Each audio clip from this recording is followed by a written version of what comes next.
ग्वालियर की जीवाजी यूनिवर्सिटी के कुलगुरु समेत 17 प्रोफेसरों की मुश्किलें कम होने का नाम नहीं ले रही हैं। जीवाजी यूनिवर्सिटी के पूर्व अतिथि शिक्षक और निजी कॉलेजों की संबद्धता का फर्जीवाड़ा उजागर करने वाले प्रोफेसर अरुण शर्मा यूनिवर्सिटी के कैंपस में सत्याग्रह कर रहे हैं।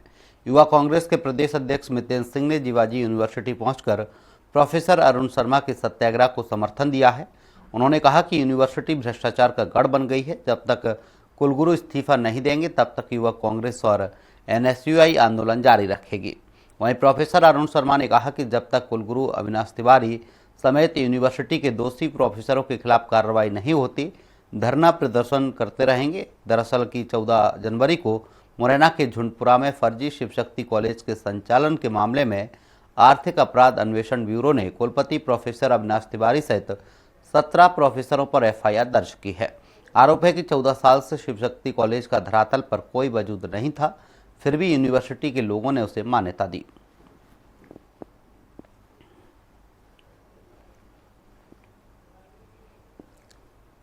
मुरैना जिले के झुंडपुरा में एक भूतिया कॉलेज था जो केवल नाम से चल रहा था। अरुण शर्मा है जो उस कॉलेज के प्रिंसिपल थे। कागजों में उन्हें जब पता चला कि इस तरह से उनके नाम से एक प्रिंसिपल सीट चल रही है, जबकि उन्हें खुद इस बात का पता ही नहीं था, उसके बाद जब जांच की मांग की गई, काफी संघर्ष करने के बाद पूरे मामले में जांच हुई। यूडब्ल्यू में मामला दर्ज कर लिया गया। कुलगुरु के खिलाफ भी मामला दर्ज किया गया, लेकिन अभी तक उनकी ना तो गिरफ्तारी हुई ना यूनिवर्सिटी में धारा 52 लगाई गई है। तो उसके विरोध में यहाँ पर कल से धरने पर बैठे हैं। 24 घंटे लगभग उनको हो गए हैं और लगातार इनका सपोर्ट करने के लिए तमाम लोग आ रहे हैं। अभी यहाँ पर मौजूद हैं मितेंद्र सिंह जो कि युवा कांग्रेस के प्रदेश अध्यक्ष हैं, वो भी इनके सपोर्ट में यहाँ पर आए हैं।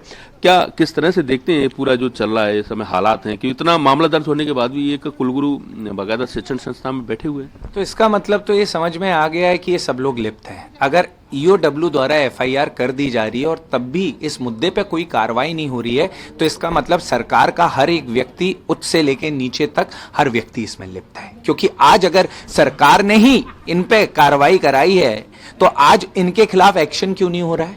और मुख्य बात, जब हम ये कह रहे हैं मीडिया बंधु से और सरकार के हर एक व्यक्ति से कि आप ये बताइए कि नौजवानों का भविष्य किस रास्ते पे लेके जा रहे हो। पहले तो आप रोजगार दे ही नहीं रहे थे, अब साथ में अशिक्षित करने का भी कार्य आपने कर दिया कि ये नौजवान कभी रोजगार ही ना मान पाए। तो ये तरीका है इस सरकार का कि आने वाली पीढ़ी रोजगार लायक ही ना रहे। मैं ये बात क्यों कह रहा हूं? आज शिव शक्ति जैसे कॉलेज मुरैना में आज इन लोगों ने मान्यता दी तो एक किस आधार पे दी जो 15 साल से सिर्फ पेपर में और उसकी एक ईंट भी नहीं रखी है। और ऐसे ही कॉलेज हैं आपके doctor Ambedkar college, Maharana Pratap college, आपका सुभाष चंद्र बोस कॉलेज।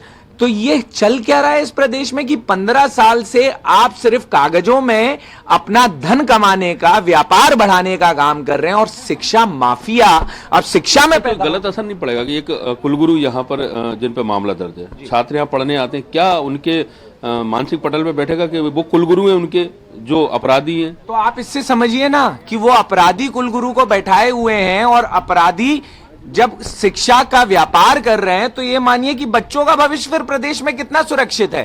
तो ये तो सरकार सिर्फ अपने लाभ और योजना की बातें करती है, लेकिन आज जमीन पे आप और हम देख रहे हैं कि सबसे ज्यादा मार तो शिक्षा ये विद्यार्थियों पे पड़ रही है। अरुण भी जिस समय हमारे साथ मौजूद हैं, आप लगातार इस पूरे मामले को उठाते चले आ रहे हैं। गांधी जी के सामने भी बैठे थे, धरने पे बैठे तमाम लोगों से।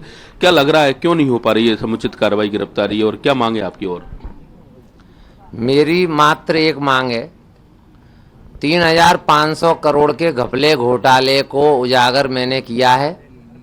मुझे लगातार जान से मारने की धमकियां दी जा रही हैं, जिसकी शिकायत मैं 27 बार ग्वालियर एसपी, ग्वालियर कलेक्टर और ग्वालियर आईजी को लिखित में कर चुका हूं, विथ सीडी ऑडियो रिकॉर्डिंग। मेरी जान को खतरा है। ये व्यापम पार्ट 2 है। जीवाजी विश्वविद्यालय का संबद्धता महाघोटाला है और इसमें लिप्त हैं सैकड़ों कॉलेजों के संचालक और जीवाजी यूनिवर्सिटी के प्रोफेसर अविनाश तिवारी। अविलंब इनकी गिरफ्तारी हो, धारा 52 लगे और कॉलेजों के शुद्धिकरण का यह अभियान आज सांकेतिक रूप से सत्याग्रह से आगे चलकर ग्वालियर जीवाजी यूनिवर्सिटी से उच्च शिक्षा मंत्रालय भोपाल तक साइकिल यात्रा और उसके बाद राजभवन पर धरना प्रदर्शन, उसके बाद जंतर मंतर दिल्ली पर धरना प्रदर्शन और राष्ट्रपति से इच्छा मृत्यु तक जाएगा। स्वतंत्रता संग्राम सेनानी बद्री प्रसाद भदौलिया का नाती है डॉक्टर अरुण शर्मा। छोटे बड़े और चौबे जी, डोरेमोन, पोकेमोन, छोटा भीम, बुध और बद्री, किसी को नहीं छोड़ूंगा क्योंकि प्रिंसिपल हैं हम, प्रिंसिपल। बिल्कुल। तो ये अरुण शर्मा साफ तौर पर कह रहे हैं कि अगर कार्रवाई नहीं हुई तो यहाँ से साइकिल यात्रा निकालकर वो भोपाल तक जाएंगे, राजभवन पर भी धरना देंगे और इसके साथ साथ अगर जरूरत पड़ी तो दिल्ली पहुंचकर जंतर मंतर पर भी वो सत्याग्रह करेंगे। आखिर कार्रवाई क्यों नहीं हुई है, एक बड़ा सवाल है। ग्वालियर से एक्सप्रेस रिपोर्टर विनोद शर्मा।